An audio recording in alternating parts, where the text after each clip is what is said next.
love, addiction, sobriety, trauma, death, grief. Each one of these 6 seemingly simple words holds a vast amount of meaning and power. Yet, when absorbed collectively, they pack a powerful punch that can bring us to our knees. Most of us have loved someone or been that someone who has struggled with addiction. And some of us have felt that shattering pain of losing a loved one to the force of an addiction. When this occurs, the suffering and guilt can feel like too much to bear. Can love, creativity, and self-growth be enough to pull us through? Today, we'll focus on this listener's real-life question. It's been 2 years since my brother died. His death was unexpected, but expected at the same time. He battled with addiction since he was in college, and it just got worse. Fentanyl finally got him. I tried to help, but I didn't do enough. Can you help me stop the overwhelming guilt? And with that question as the focus of today's episode, I'm Dr. Carla Manly, and this is Imperfect Love. Welcome to Imperfect Love with Dr. Carla Manly, psychologist, author, and relationship expert. I'm here to help unravel mysteries and misconceptions about love, relationships, and mental health issues, plus everything in between. Love is complicated, people are not perfect, and relationships surely can be tough. Together, we'll navigate this messy, imperfect space of real life.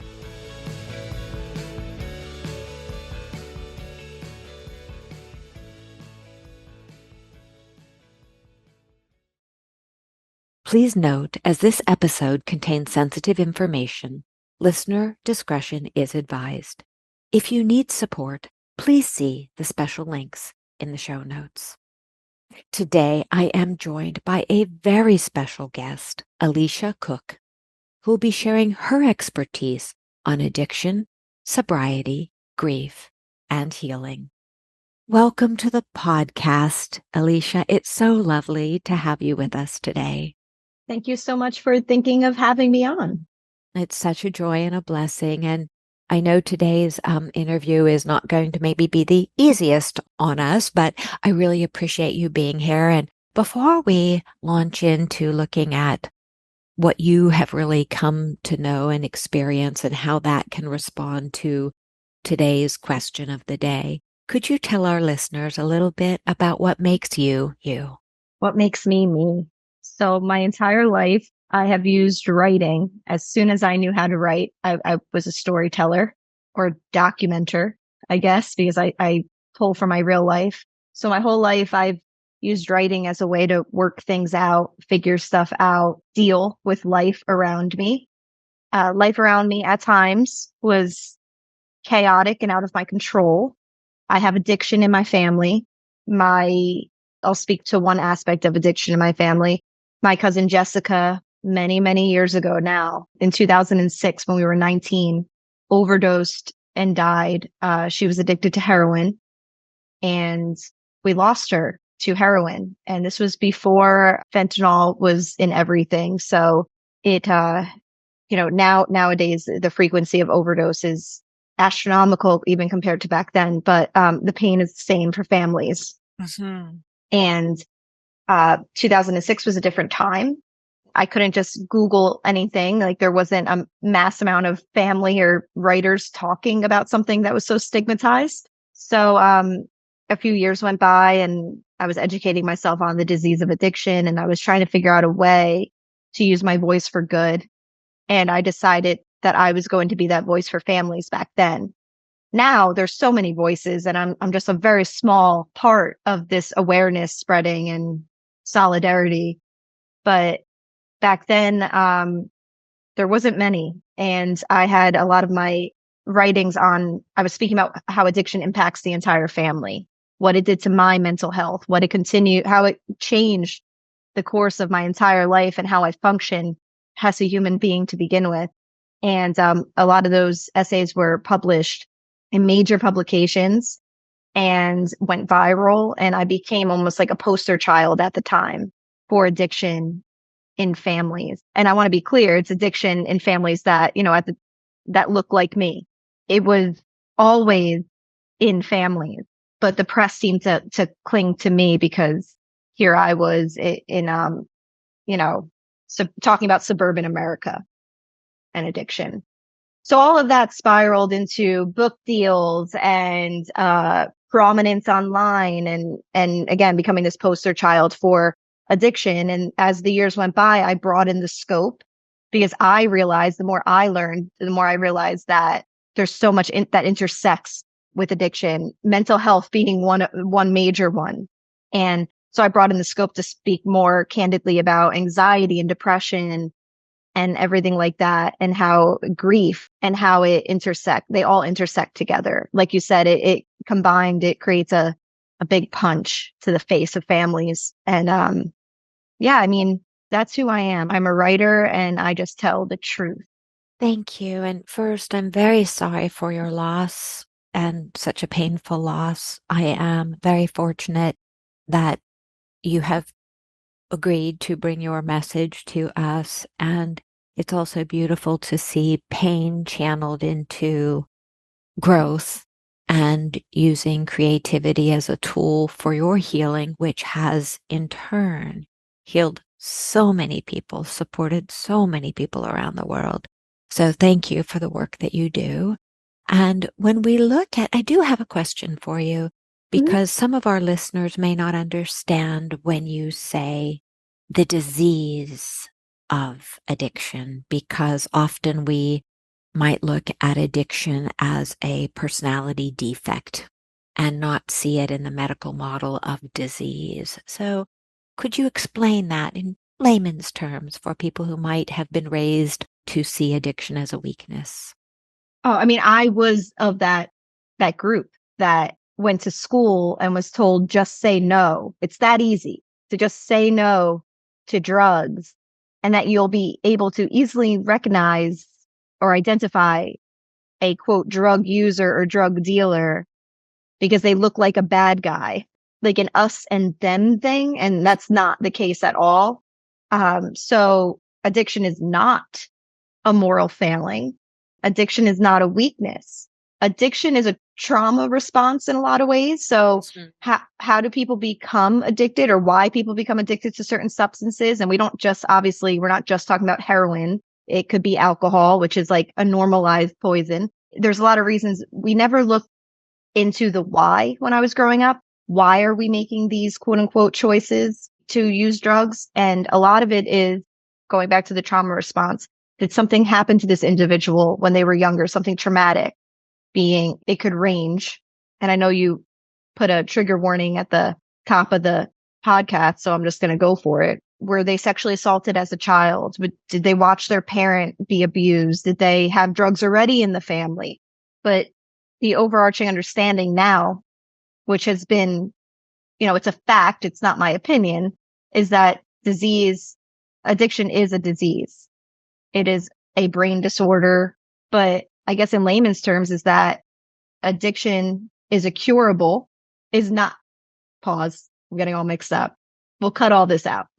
Addiction is a chronic but treatable disease. It does not have to be a death sentence.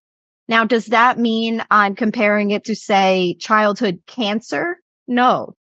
And a lot of people that want to debate me, or anyone that says addiction is a disease, the first thing that they shoot back with is, well, what about childhood leukemia?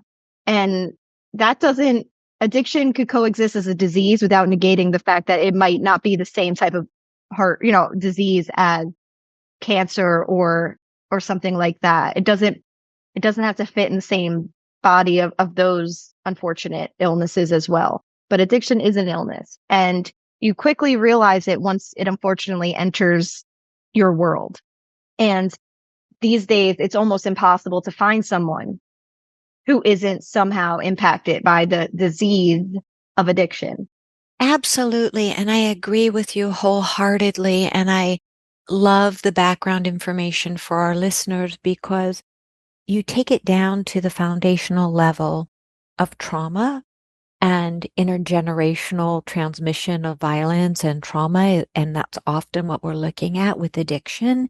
And people might think, well, no, I wasn't sexually abused, but my dad was constantly critical of me or constantly downgrading, or my dad was an alcoholic, or my mom was, addicted to this substance over here.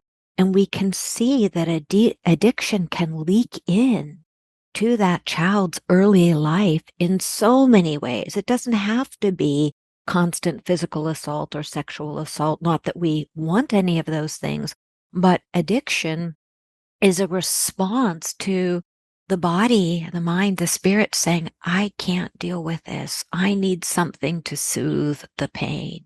You are absolutely right. And you nailed it. You succinctly said what I was trying to say. Like, no one factor can predict if a person will become addicted to a substance. A combination of factors influences risk for addiction. And the more risk factors a person has, the greater the chance that using drugs can lead to, they'll have the decision to, like you say, like cope by using drugs, which ultimately will lead to an addiction. Absolutely. And there are so many types of addiction, as you said, some more normal in society than others, but they are all addictions. Alcohol addiction, marijuana addiction, work addiction, sex addiction, all of these eating addictions, all of these addictions, and some are more silent than others. Some are more socially acceptable than others, and even prize somebody who has a work addiction. They're, wow, they're a great success. Whereas somebody who gets caught in the throes of heroin addiction, cocaine addiction, something like that, they are often put, as you were saying, into, oh, this is a less than person, simply because it sometimes is much more obvious, especially with something like meth, where you can see the physical effects so rapidly. So thank you for exploring that with me and for our listeners who might be struggling with something other than the kind of drug addictions that we tend to, in our suburban world, not see them for what they are or feel really stigmatized. Even now, we feel very stigmatized if a child or friend it's one thing if it's an alcohol addiction or a food addiction. Okay, we can deal with that. But oh my God, if it's heroin or meth, oh no, it can't be happening here in middle class or upper middle class life. But indeed, it does. It happens all the time. Yeah, all the time. And what's heartbreaking about that is a lot of the upper middle class families that are impacted specifically by opioid addiction, that includes heroin, they have the means to get the help they need, to afford the resources. But sometimes they spend so long being in denial that by the time they're finally like, yes, this is happening, you're in a whole different ballgame with where the addiction is now, the extremity of the addiction. And it gets, every day that you go, it's just that much harder. And then forget it if maybe example, the child in the house is 18 plus, because then you can't drag them to rehab or something like that. They have to want to admit that they need help, or they have to want to stop drugs. Like I've spoken to some drug users in active addiction for different projects, and they'll just straight up tell me like, oh, I know that I'm addicted. I'm not ready to stop yet.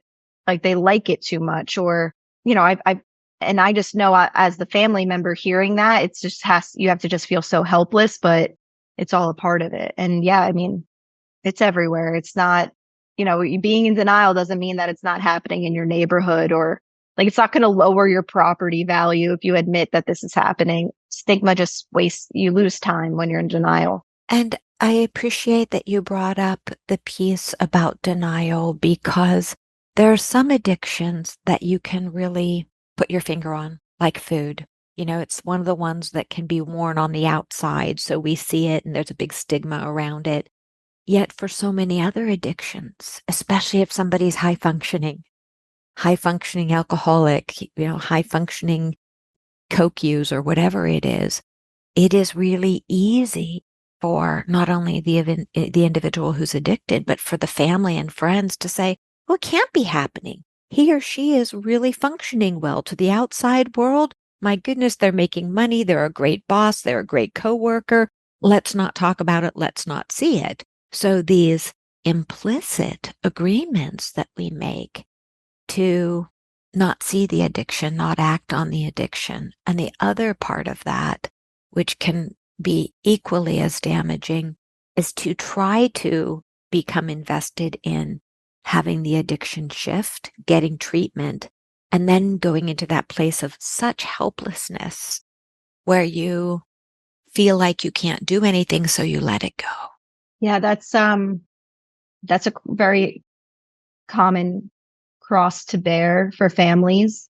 And that question of the day, part of it was about how do I not feel guilty? Mm-hmm. Now your listener that wrote that in, they didn't say explicitly what they feel guilty about, right?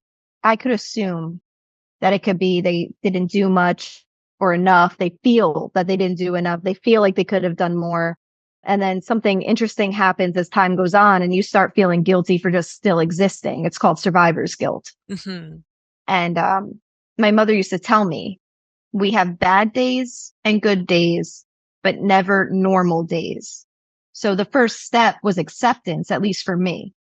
Like, moving on from denial. Mm-hmm. We didn't ask for this. We didn't deserve it, but it was happening. And nothing was going to change the fact that it was happening. And then I had to reckon with the fact that even though some of my life was a complete mess, another part of my life was still experiencing moments of joy. And like, how do you deal with both of those like conflicting emotions? Yeah.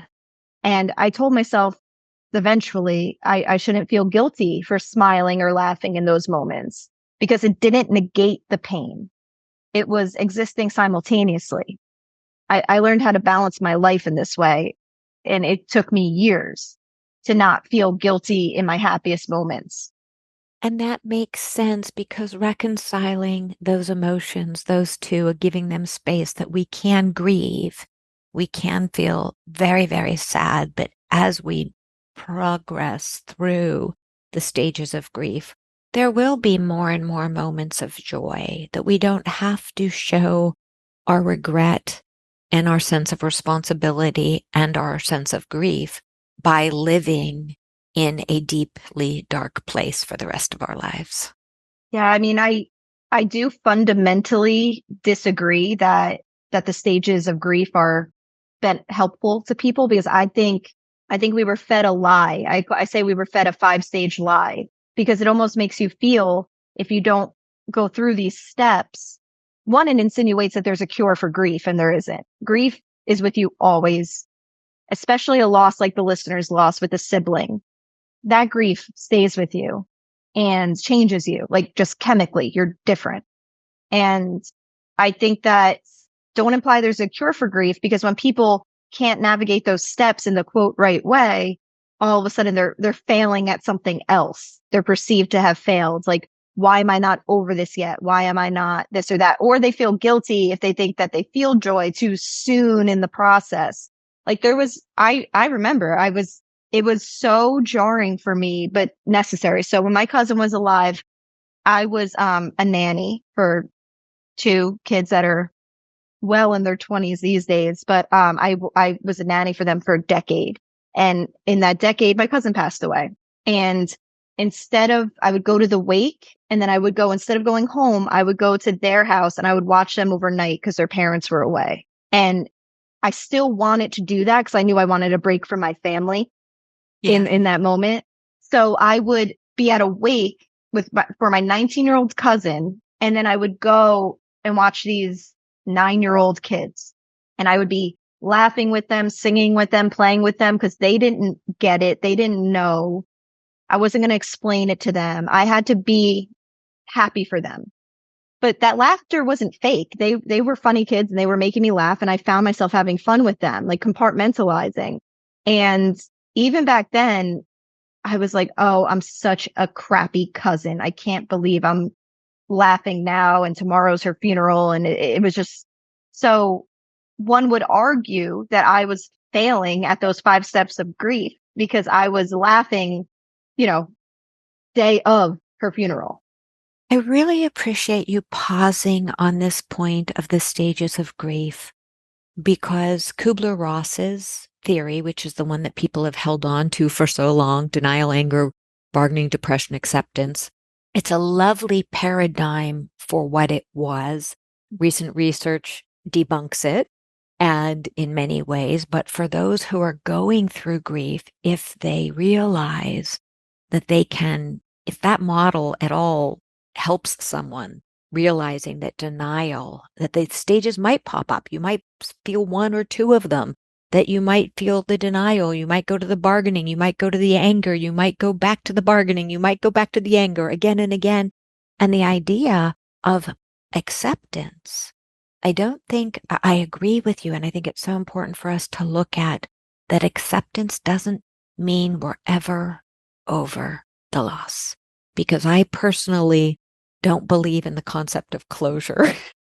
That's where so I really connect with you on this, because I've lost people in my life where I'm not even sure I would want closure, because that would be that I've put them in a box and they're somehow behind me with a big ribbon on it on the shelf.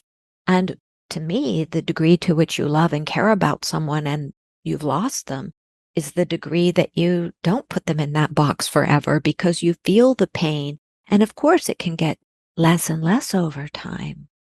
But the concept of closure is the one I have a very difficult time with, because I think if somebody then puts, that person, they're not feeling the loss every day. Or as in your case, you are able to compartmentalize the loss and go and play. I believe that that's ever so healthy. And to not feel any guilt about that, realize, we all process grief in different ways. We all have a different way of dealing with it. And the only, in my mind, unhealthy way to deal with it is to put it in a box and never allow the box to be opened, to never feel the pain, to never look at whatever it is that comes up, because our emotions are all messengers. So if we're feeling sad, it's okay to open that box of grief and look at the sadness, be with the sadness, feel the sadness. If joy comes up because we're seeing a bird or playing with children, it doesn't matter when the loss happened. If you're feeling a bit of joy, dive into it. That doesn't mean you're a bad person. It means you're a person who's alive, who's feeling their feelings. Yeah, I love that the emotions are messengers, and you approach the 5 steps differently because you have like an enlightened view on that closure is different than acceptance. So then of course, and then understanding that they don't go in a particular order and things like that. I mean, my cousin's been gone almost 20 years, 18 years. I'm doing math in my head, not 20 yet, but getting there. You're getting there. Yeah. So I'm not worried because I'm a very self-aware, transparent in my grief person. But next year, I believe next September, not this coming September, it'll be 19 years, and she was only alive 19 years. So when that 20-year hit, she'll be dead longer than she's alive. And I'm wondering how my mind is going to figure that out, and think about that. Her mother passed away 2 years ago. Sorry.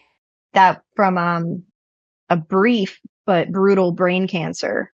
And she hated Mother's Day after Jess died. Jess was her only biological child. And she died the day before Mother's Day. And we took almost joy in that because we were like, good, she didn't have to experience another Mother's Day on Earth, wherever she might be now. Like, it was just a nice thought. She exited before her least favorite day of the year. But it was always me, her, and Jess. So like if I couldn't recall something, I was able to ask her over the years, like, where did we go? What did we do that day? And she could jar my memory. And now she was gone. So I felt something I didn't expect, honestly. And it was this newfound grief of being like the memory keeper. I'm the only one now out of the trio. And that unearthed the whole thing where I'm 18 years in to this grief, and another loss kind of upended that. I'm so glad you brought that up, because it is I found that in my own life, the part about the memory keeper. When you have someone where you can go to them because of this, as you call it, a trio, it can be a duo, depending upon how big the family are. And when that last person goes, you realize there is no one who knows the story, who shares the story, who can fill in the gaps, who can confirm the gaps, who is a living, breathing partner in that journey. So it's definitely another aspect of the pain that comes with loss, because we don't anticipate that when we're alive and we're sharing stories. We don't think, oh, I'm going to be the last, or this person's going to be the last person who remembers this. Yet one by one, and especially with the power of addiction to strip people out of our lives unexpectedly, that person who shared our stories with us can be gone in the blink of an eye. And that adds to the grief. And you also brought up the piece of anniversaries. Mother's Day is an anniversary in a certain way. The time when she died is an anniversary in your psyche, right? On the calendar, but also the psyche tends to remember these things and process them in very different ways on anniversaries. So it will be interesting to find out how this manifests for you, that mark when she is gone for more years than she was alive with you here. It's all very painful, yet you talk about growth. Let's pivot to your growth and looking at the listener's question as this individual looks at the brother's passing and the guilt that comes with it.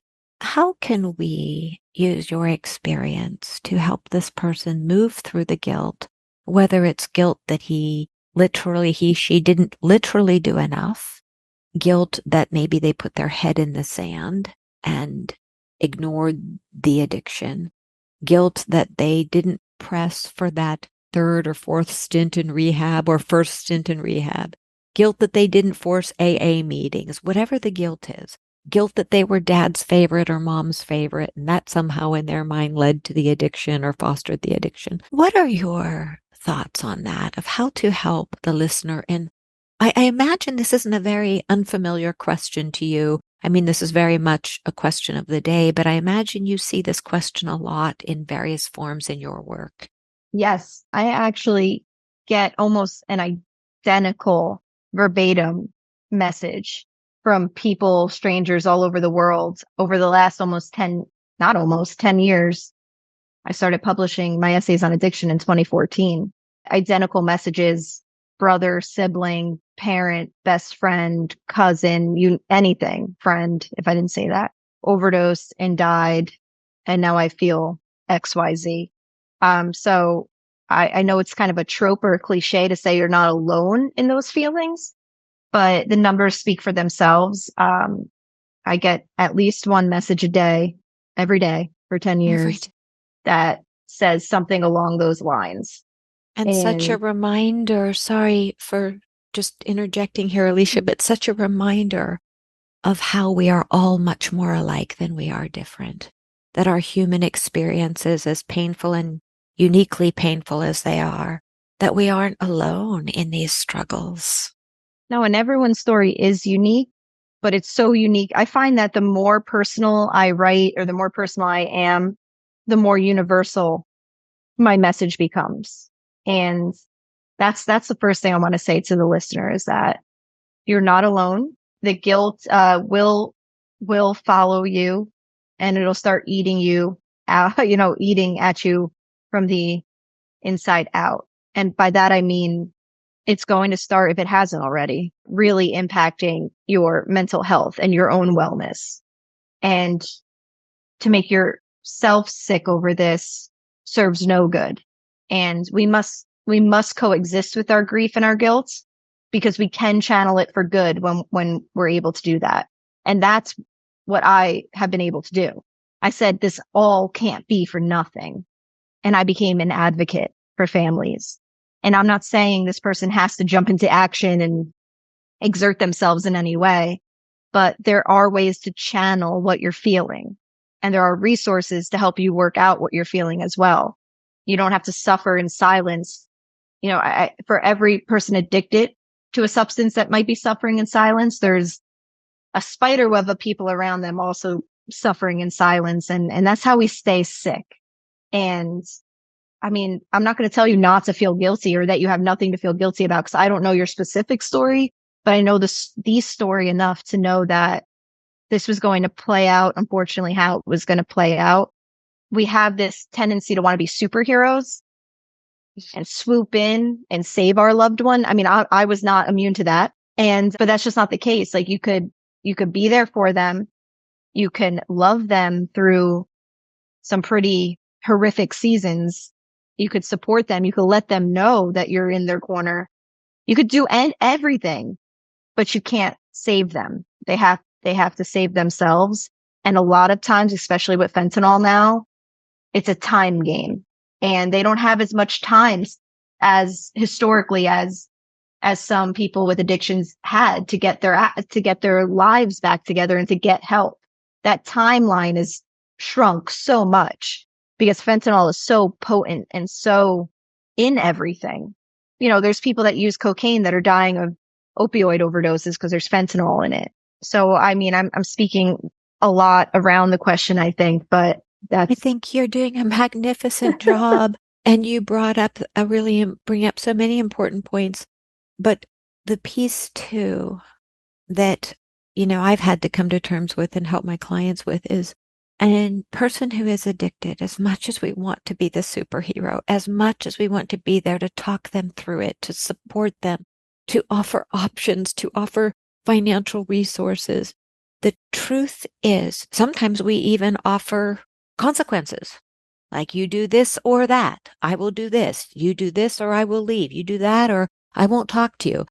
And that's often meaningless. And I remember at the beginning of my career, I did a course with the sheriff's department. And I remember being stunned because the sheriff who was leading the presentation said, the addiction is more important than anything to the addict. It is their best friend. They will do anything. They will lie, cheat, steal to keep their friendship with that addiction, to keep that. And I thought, whoa, wow, it's that powerful? And I remember, eyes big, mouth agape. And yes, it is. Once you come to be with an addict or know an addict intimately, you realize that you can't be the superhero.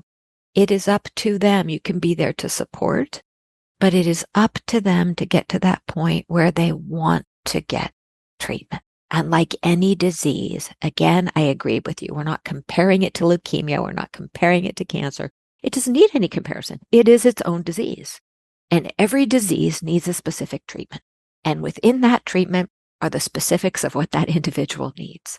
And so if we look at it through the medical model and help people understand, this is a disease that's often based in trauma, genetic predisposition, so many factors, intergenerational transmission of violence, of bad habits, kids who grow up with an alcoholic parent. Yeah, all of these things.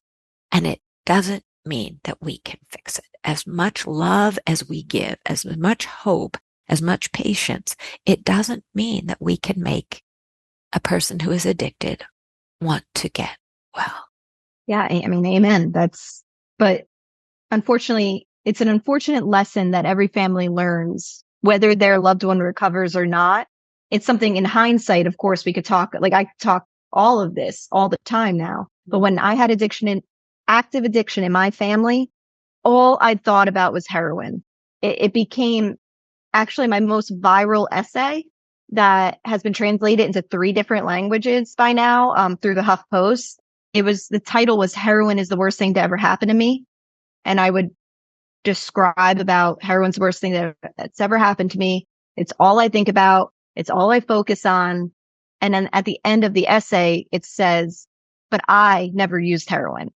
And it drew parallels between the user and the family member and how much the family becomes obsessed with this drug. I was addicted by proxy. Absolutely. That article actually struck a chord with a lot of people. That's still to this day, usually the essay I read out loud when I'm doing a keynote or something, because, we're not too far away. Like, I've had people, loved ones, say to me like, well, you don't know what it's like. And it's like, yes, I don't know what it's like, but I know I'm sick to my stomach. Like, you're dope sick. I'm heart sick. We're both sick here. And yeah, it's just always, it's always it's always going to be something I think about. Absolutely, Alicia. And there's that piece where when you're talking about being heartsick, when you're on the other side of it, I think you can be sick from the helplessness, sick from Yeah. the worry, sick from, as you say, you see it everywhere, whatever the drug of choice is.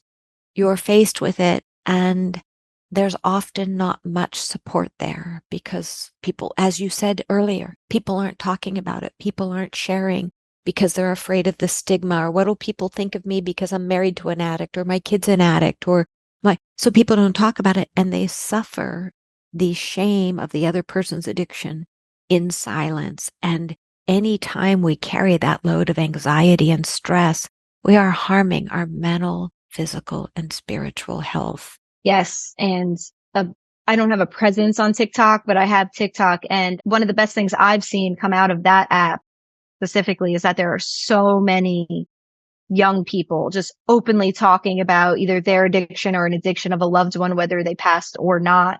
People talking about their own recovery, their own sobriety. I love seeing that now. And like, it goes back to what I said in the beginning. Like, I'm just a small piece of this now.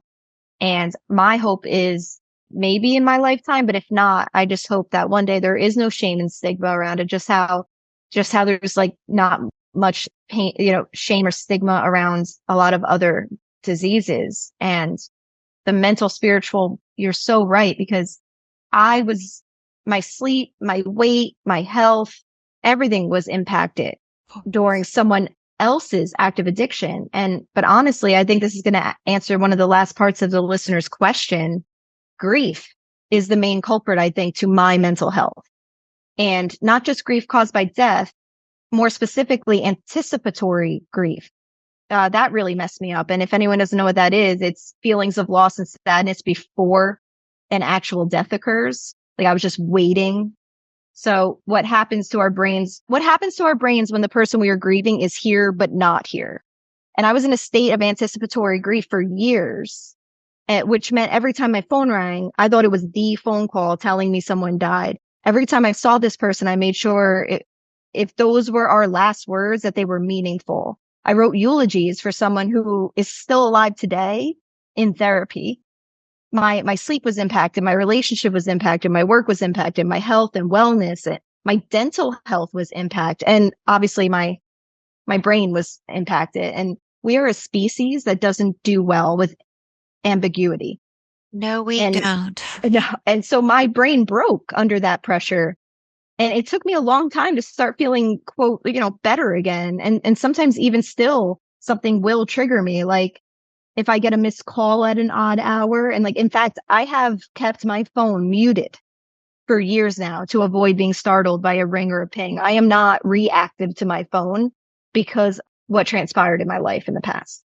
I'm so glad and grateful that you explained anticipatory grief, because anyone who has lost someone or is afraid of losing someone will understand how awful it is to live in that hypervigilant state where you are anticipating that phone call. And it's not only with addiction, it's if somebody has a partner who engages in high risk activities, high risk hobbies, or who is a police officer or a firefighter. You're anticipating that phone call, and your stress response is chronically elevated. And so bringing it back to the addiction piece, absolutely. When you know that you have an addict on your hands, you don't know, is it going to be the car crash that does it? Is it going to be, an overdose that does it? What is it going to be? And it's not that you're wanting it or willing for it. So then you feel guilty that it's even on your radar. So there are so many pieces of it that you're highlighting. And thank you for illuminating that piece for the listener's question, because the guilt is not an easy thing to move through. Sometimes support groups are helpful. Grief support groups. Sometimes Al-Anon is helpful. Those types. And I would recommend, and I'd like your feedback on this, to move through the grief. It doesn't work to just be stagnant and hope it goes away. What does really work is doing the work, whatever form calls to you. Support groups, grief groups. As in your case, it sounds like you were doing many things, outreach, advocacy, as well as a lot of writing. And speaking of your writing, I'll be sure listeners to link to some of Alicia's beautiful work or all of her work in the show notes so that you can find it and absorb her wonderful affirming messages. But what do you think, Alicia, about looking at how a few things we can offer the listener to use as tools for moving forward? What you listed absolutely is a place to start. Therapy, specifically traumatic grief, traumatic loss therapy. I mean, there are so many qualified therapists out there. I try not to do too much therapy speak because I leave it to the experts, but there are so many like really nuanced types of therapy now. It's not just therapy. So you could kind of test drive what might work for you there. There is Al-Anon that's usually focused on, family of alcoholics, but there's also Nar-Anon for families of narcotics users. Social media could be a dank hellscape, but there are amazing support groups, a lot of which are free, where you could kind of just find solidarity and connect with people that are in the same unfortunate club that you are. And then it's to live for that person, which just sounds so broad. But like I said earlier, I knew it can't be for nothing. I have to help the person behind me lift as I climb, climb, as they say. And when I first set out on this journey, I was like, numbers are going to drop. Awareness is going to spread. I was much younger. I thought if enough voices spoke up, we could cure addiction. And I'm not in that school of thought anymore. But I do know that there are so many people in recovery living full lives too. So like it's not just a sad story either. But for anyone who did, unfortunately experience that sad ending with someone, there are so many resources out there. It just depends, where you're at in your life. I'm not going to try to specify things. And then finding something that interests you. If the writing saved my life. I talk about that constantly. Ever since I was little, like writing was a lifeline for me. And I'm so grateful that I was able to articulate myself in a way that, kept my life a bit together, because who knows where I would be.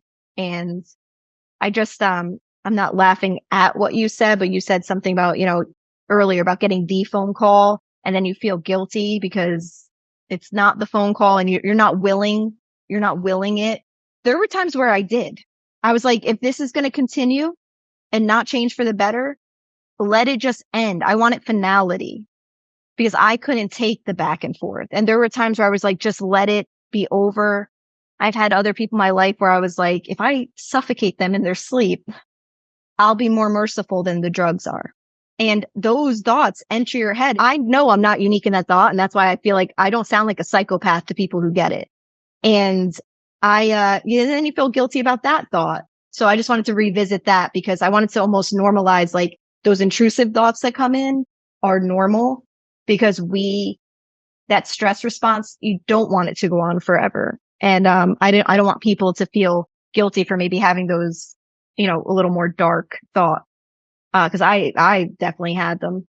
Thank you, Alicia, for that genuine, honest, and likely universal thought pattern. When we feel enough pain from whatever the source is, we do want the pain to stop. And it is absolutely normal to have those thoughts that say, please let it stop. Not that you want the person to die. You want the pain that's resulting from whatever source to stop. You want the pain to stop. And thus, it's like, okay, if you're going to die, just die so I can move on with my life. And right. Or so something worse doesn't happen to you before your own death. There's so many situations where people with an addiction find themselves in that dehumanizes them more. Mm-hmm. My cousin had a list that she wrote in rehab. The last time she was in rehab, it was like 10 reasons she was happy to be alive or 10 things she was grateful for. And one of them was that she hadn't been raped yet. Absolutely understood. And that is that part where, as you said, sometimes the wish for a reprieve is a reprieve not just for you, but a reprieve for that downward spiral that can get very, very dark and very, very sad. And then the person leaves us when they're in a state of even deeper, darker shame and sadness than we would want for anyone. Oh my goodness, Alicia, thank you for your time, your energy, your honesty. And I only wanted to add one bit to something you said when you said, live for the other person. I get that very deeply and truly. And I'd just like to add on one bit to that. Live for yourself and for the other person. Take it to that next level where you're living for you, yet you let their energy, what they weren't able to accomplish, lift your wings, help you to help the world, because that's what you and I are all about, making the world a better place. One baby step at a time, that's all we can do. It's such a joy and a privilege to spend time with you today. Thank you for gracing us with your honesty, your energy, your beautiful way of being. Thank you, listeners, for being with us on this journey today. Alicia, where can our listeners find you? They can find me on the internet. Instagram is the Alicia Cook. My website is thealiciacook.com. You can find me in bookstores. My books are in most bookstores in the poetry section. And I have a newsletter that you can find via my website if you want to hear from me on, a more frequent basis. Splendid. And I will spell Alicia's name, Alicia, Cook, Cook. Listeners, you can find her details in the show notes. Her website is fabulous. So thanks again. It has been a joy and a privilege. And this is Imperfect Love.